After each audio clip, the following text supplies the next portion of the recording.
Hello student, today we are going to see the Entamoeba histolytica. This Entamoeba histolytica is agent of amoebic dysentery, a disorder with inflammation of the intestine and ulceration of the colon. The Entamoeba histolytica is a single-celled parasite that is transmitted to humans via contaminated water and food. It can also infect the liver and other organs. So that Entamoeba histolytica is one of the major parasites which are a causing agent of the amoebic dysentery. So that the peoples must have take care the filter water and the good quality of sanitize and good quality of the food. So if this Entamoeba histolytica is parasite, when they are enters in the human body, there are so many diseases caused. So there is some important parasite is that it is caused by the Entamoeba histolytica. It can affect anyone, although it is more common in people who live in tropical areas with poor sanitary conditions. Diagnosis can be difficult because other parasites can look very similar. So that the Entamoeba histolytica, when seen under a microscope, so when this Entamoeba histolytica caused the human beings, if we have a mainstay therapy for invaging amoebiasis, that is metronidazole. Tinidazole has been approved by the US Food Drug Administration for intestinal or extended intestinal amoebiasis. So this amoeba are structurally simple protozoans which have no fixed shape, and when we are going to study the taxonomic classification of the Entamoeba histolytica is the phylum Sarcomasticophora, subphylum Sarcodina, superclass is Rhizopoda, order is Amoebida. So this amoeba, it is a free living intestinal. Entamoeba histolytica is an intestinal amoeba. The all intestinal amoeba are non-pathogenic except the Entamoeba histolytica, and all free living amoeba are opportunistic pathogens. The Entamoeba histolytica was discovered by Losch in 1875, demonstrated the parasites in the dysenteric feces of a patient in the Petersburg in Russia. When we are going to see the one by one Entamoeba histolytica, that is morphology, life cycle, pathogenesis and clinical features, laboratory diagnosis, treatment and prevention.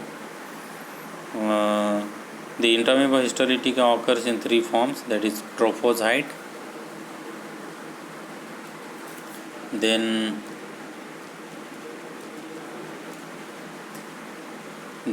pre-cyst, then cyst. Okay.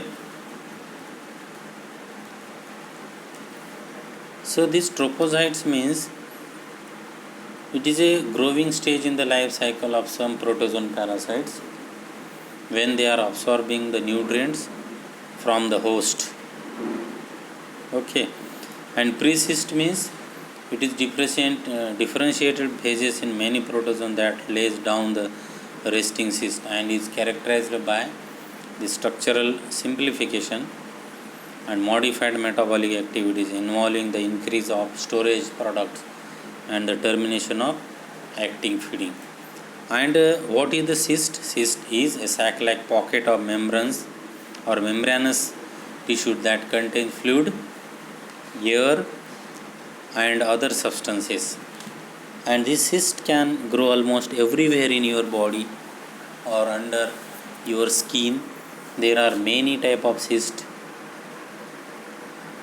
Most cysts are benign or non-cancerous.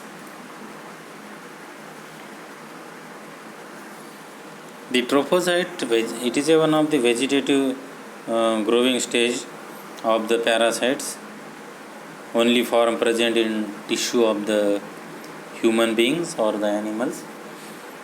It is irregular in shape. We cannot have a morphological characters. The size is about 18 to 60 micrometers, average 20 micrometers, and it is large and actively motile in freshly passed dysenteric stool, while smaller in convalescents and carriers.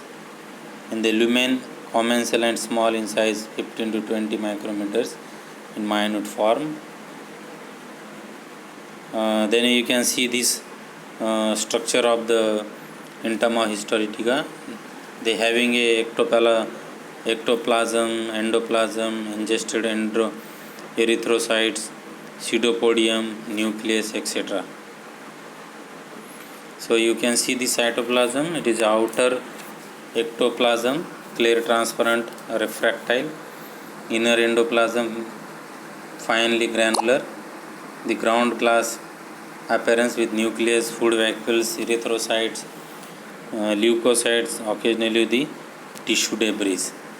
The pseudopodia is one of the finger-like projections formed by sudden jerky movements of ectoplasm in one direction, followed by the streaming in of the whole endoplasm. The typical amoeboid motility is a crawling or crawling or gliding. The pseudopodia formation and motility are inhibited at low temperature. The nucleus, it is one of the importance of the nucleus is that the nucleus is